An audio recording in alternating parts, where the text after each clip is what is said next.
turma, aqui é a professora Késia. Vamos continuar a nossa videoaula e hoje vamos falar da matéria e suas transformações. Matéria, o conceito de matéria é tudo que tem massa e ocupa lugar no espaço, certo? Todo ambiente ele tem que ter matéria. Só que toda matéria ela sofre transformações. E essa transformação ela vai ocorrer com alteração na sua composição. E essa alteração ela pode ser em cor, odor, liberação de gás, luz e liberação também de luz e também de calor. Só que essa transformação ela pode ser de dois tipos. Ela pode ser uma transformação química e uma transformação física. Como é que a gente pode definir essas duas transformações? A transformação química ocorre alteração na sua composição. Um exemplo, quando a gente vai fazer um bolo, a gente está na festa junina, certo? Vai fazer um bolo, certo? E esse bolo a gente vai colocar os ingredientes, vai misturar e vai obter o resultado, certo? O bolo da sua preferência. Só que depois que a gente misturar, os componentes eles não podem voltar ao estado como estava antes. Ele formou uma nova composição química, certo? Então, quando a gente não consegue voltar ao estado inicial, eu digo que a gente teve uma transformação química. Exemplo, o ovo cozido. Depois que ele foi cozido, o que é que vai acontecer? A sua composição, a sua forma estrutural, ela não pode voltar como era antes. Então, quando não volta, quando não ocorre uma nova alteração, quando a gente não pode deixar voltar ao estado inicial, a gente diz que é uma transformação química, ok? Bom, e essa transformação química, exemplo, o bolo. O bolo, ele, quando está lá no forno, a gente vai ver uma alteração na sua cor. Quando algum alimento está estragado, a gente vai ver uma alteração no seu cheiro, né? No caso, um mau cheiro, que vai ser um odor. Então, a liberação de um gás, o gás de cozinha, ele vai ser, exemplo, ele foi liberado, né? A gente não consegue pegá-lo. Ele tem massa, ocupa lugar no espaço, mas ele vai liberar esse gás. E essa liberação de gás, esse odor e essa cor caracteriza a transformação química, certo? A liberação de luz e calor, exemplo, fogos de artifício, tudo isso aqui está relacionado a uma carga de reação química. Então, essa reação que aconteceu, que não pode voltar ao estado inicial, é um exemplo de transformação química, certo? Agora vamos dar outro exemplo. Para que essa transformação química aconteça, ela tem um tempo de reação. Exemplo, uma maçã. A gente come uma maçã, parte ela ao meio e com o tempo ela vai se oxidar, ela vai ficar escura. Então, ela não fica escura de uma hora para outra. Leva um tempo, dependendo do ambiente, pode ocorrer até mais rápido. Esse tempo de reação é chamado de oxidação. É o tempo em que as reações químicas acontecem, em que ela vai mudar a sua composição, certo? Então, quando ela muda a sua composição, é uma reação química. O fósforo, quando ele está aceso, ele acende de maneira rápida e ele queima também rápido. Então, esse processo também é uma reação química, mas também é uma reação física, porque essas reações elas podem acontecer de forma lenta, como o exemplo da maçã que vai se oxidando aos poucos, como também de forma rápida, é o caso do fósforo, certo? Então, ela tanto pode acontecer na química como na física também. Só que a gente tem aqui uma reação que ela acontece a todo momento. Exemplo, nós quando vamos respirar, nós vamos absorver o oxigênio e vamos liberar o que? O gás carbônico. Essa absorção do oxigênio, essa liberação do gás carbônico é uma reação química, certo? Por quê? Nós não conseguimos respirar o mesmo ar todo momento. Ele sempre está se renovando. Até porque se isso acontecesse, nós com certeza morreríamos. Então, a fotossíntese, a nossa respiração, é um exemplo de reação química porque ela se renova. Ela sempre vai ter uma reação nova acontecendo. Então, sempre que tem uma reação nova acontecendo, e quando não volta ao estado inicial, é transformação química. Exemplo aqui, a gente tem o carbono, certo? E tem o oxigênio. Na química, a gente tem uma junção, que quando dois elementos químicos eles se interagem, a gente diz que eles fazem uma reação. Então, eles reagem entre si. Quando eles reagem entre si, eles vão formar um produto, que é o dióxido de carbono. Esse dióxido de carbono está disperso no ambiente, certo? E também nós liberamos ele, absorvemos o oxigênio e liberamos o dióxido de carbono, certo? O gás carbônico.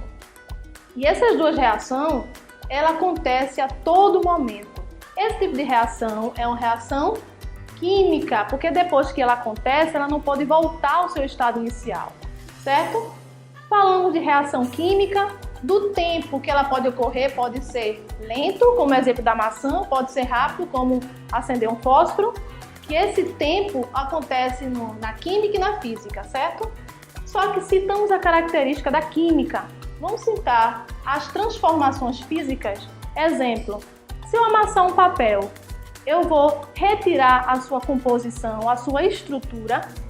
Não, eu só vou ter uma deformação física na sua aparência, mas a sua estrutura ela não vai ser denegrida por nada. Exemplo, a lata. Se a gente amassar uma lata, eu só apenas amassei em sua aparência, mas eu não vou retirar o alumínio daquela lata, certo? Então, a transformação física, ela se caracteriza por uma transformação na sua aparência, mas a sua composição química, ela não é alterada de maneira nenhuma, ok? Outro exemplo a gente pode citar aqui na transformação física é o que acontece com a chuva, né? As nuvens, elas se condensam, precipitam as gotas de água que caem no solo, do solo evapora, vai novamente condensar a nuvem. Ah, mas por que eu não posso começar da chuva já no solo? Pronto, a chuva caiu no solo, se evaporou com o calor, foi para a nuvem, a forma que você idealizar, ela sempre vai retornar, certo? Então aqui, ó, transformação física, ela não vai ter nenhuma alteração na sua composição. Mesmo que a chuva caia, vá para o solo e evapore, se precipita em forma de nuvem, não vai ter nenhuma alteração, ela sempre vai voltar. Então, transformação física, a gente vê a transformação na sua aparência, mas a sua composição, ela vai sempre ser a mesma. Temos aqui, ó, sólido, líquido e gás. Do sólido, exemplo, é um exemplo de transformação física. O sólido é o cubo de gelo. A gente vai tirar o cubo de gelo da geladeira, ele vai derreter, mas a gente pode novamente colocar ele em um recipiente e retornar ele para a geladeira novamente. Então ele sempre vai voltar, né? Vai ocorrer uma transformação na aparência, de sólido para líquido, mas ele sempre vai voltar com a sua estrutura química, certo? Então, vamos lá fazer a nossa correção. A correção está lá na página 29 a 31. A página 29, que falou da aula passada, certo? Que pede para você indicar a separação dos componentes. Então, a gente tem aí, número 1, letra A, decantação. Letra B, destilação simples. Letra C, filtração. Letra D, óleo e água. Letra E, decantação e destilação simples. Segundo quesito, quantas vezes tem a mistura? Identifique cada uma delas. A mistura apresenta duas fases. Uma fase superior a de óleo e uma fase inferior da açúcar, certo? A letra B, decantação e evaporação ou destilação simples. Vamos lá para o terceiro quesito. A extração do cafezinho está relacionada a que técnica? A técnica da filtração. Letra B. E a forma de preparar? A gente pode também preparar o quê? Chá. Podemos também preparar o chá através da técnica de extração, certo? Quarto quesito. Ao colocar o saquinho de chá em uma xícara com água quente, ocorre o processo de extração. Então, essa é a resposta. Tem que ocorrer o processo de extração, certo? Quinto quesito. Manda você explicar, né, essas misturas. Então você pode colocar o quê? Para dissolver o sal, adiciona-se água à mistura e em seguida é realizada a filtração, ok? O sexto quesito, você pode também colocar assim, ó, ao adicionar água à mistura, o sal é dissolvido e o óleo pode ser immiscível na água e pode ser retirado através de quê? Da decantação, certo? Então vamos lá para a página 30, sétimo quesito, que diz assim, ó, dê uma amostra de água do mar, né, e é possível obter o sal de cozinha ali. Que método pode ser utilizado para a obtenção de cada um desses componentes? Então, para a obtenção do sal de cozinha, pode-se realizar a evaporação da água do mar. E para a obtenção da água potável, realiza-se a destilação simples. Então, é só vocês lembrar do outro conceito que eu falei na outra aula, certo? Oitavo quesito, vou dar sua ordem a vocês, certo? Espero que vocês tenham acertado. 2, 1 e 3, certo? O nono quesito também vou dar a ordem. O aparelho 1, a mistura é o número 1. Aparelho 2, mistura número 3. O aparelho 3, mistura número 2, certo? E o décimo quesito, letra A, em que consiste etapas de decantação. Então, a decantação, ela está se relacionada à inclinação de um componente sólido. Quando você inclina, sai o líquido e o sólido permanece no fundo daquele recipiente. Letra B. Como é feita a eliminação dos micro-organismos na água? A gente sabe que com a adição de cloro consegue matar esses micro-organismos, certo? A letra C. Porque ao final do processo da água pode receber uma dose de flúor, devido ao Ministério da Saúde, que ele pede para adicionar esse flúor para evitar a cárie dentária, certo? Agora vamos para a nossa atividade. A nossa atividade está lá na página 45 e 46 do didático. Até a próxima, se Deus quiser.